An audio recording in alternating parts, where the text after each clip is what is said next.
Hai, perkenalkan nama saya Angelina, NIM 2023-63019. Di sini saya akan menjelaskan siklus penambangan cut and fill. Penambangan cut and fill. Metode cut and fill adalah salah satu metode penambangan bawah tanah yang dilakukan dengan cara menambang biji secara bertahap, slide demi slide, kemudian mengisi kembali backfill ruang bekas galian sebelum melanjutkan penambangan ke tahap berikutnya. Metode ini umumnya dilakukan pada endapan biji yang berkadar tinggi, tidak beraturan, serta berada pada kondisi batuan yang kurang stabil. Dan yang pertama ada development. Pengembangan tambang tahap awal dalam siklus cut and fill adalah pengembangan tambang. Pada tahap ini dibuat bukaan tambang seperti shaft, decline, drift, cross cut, dan rise untuk mencapai badan biji. Tujuan adalah menyediakan akses penambangan, ventilasi, jalur transportasi biji, serta jaluran evakuasi. Tahapan ini penting karena menentukan efisiensi dan keselamatan selama operasi penambangan. Dan yang kedua ada drilling atau pemboran. Setelah bukaan tambang siap, dilakukan pemboran lubang ledak pada biji yang akan ditambang. Pola pemboran disesuaikan dengan bentuk badan biji, kekerasan batuan, dan arah penambangan, biasanya ke atas atau ke samping.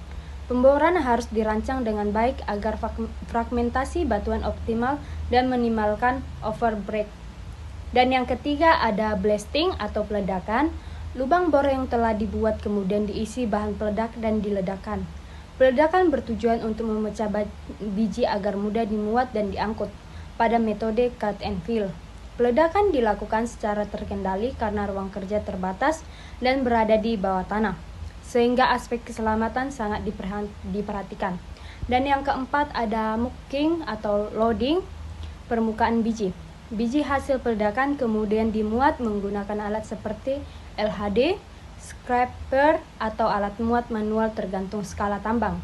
Proses ini disebut mucking, atau efisiensi pemuatan sangat berpengaruh terhadap produktivitas penambangannya. Dan yang kelima ada hauling atau pengangkutan.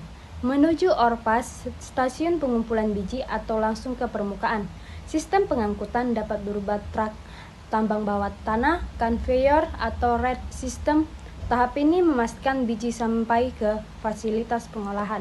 Dan yang keenam ada ground support atau penyanggaan. Karena penambangan dilakukan secara bertahap dan batuan yang seringkali tidak stabil, maka diperlukan penyanggaan. Penyanggaan dapat berupa rock ball, workmesh, shotcrete, atau penyanggaan kayu atau baja. Tujuan penyanggaan adalah menjaga kestabilan atap dan dinding tambang serta melindungi pekerja. Ada yang ketujuh ada backfilling atau pengisian kembali. Setelah biji pada satu slag habis ditambang, ruang kosong bekas galian diisi kembali dengan material pengisi. Material backfill bisa berupa waste rock, pasir, tiling, atau cemented fill. Backfill berfungsi sebagai penyangga alami untuk dinding tambang, alas kerja untuk penambangan slag berikutnya, mengurangi amblesan permukaan. Backfill harus memiliki kekuatan yang cukup sebelum penambangan dilanjutkan.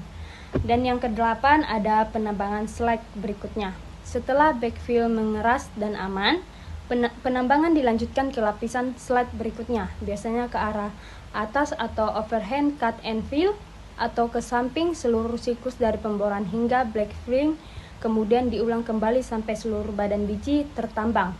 Karakteristik utama metode cut and fill dilakukan bertahap dan berulang, memiliki tingkat perolehan biji tinggi, cocok untuk endapan tidak beraturan, sangat memperhatikan keselamatan dan kestabilan batuan. Berikut dari penjelasan siklus penambangan cut and fill. Terima kasih.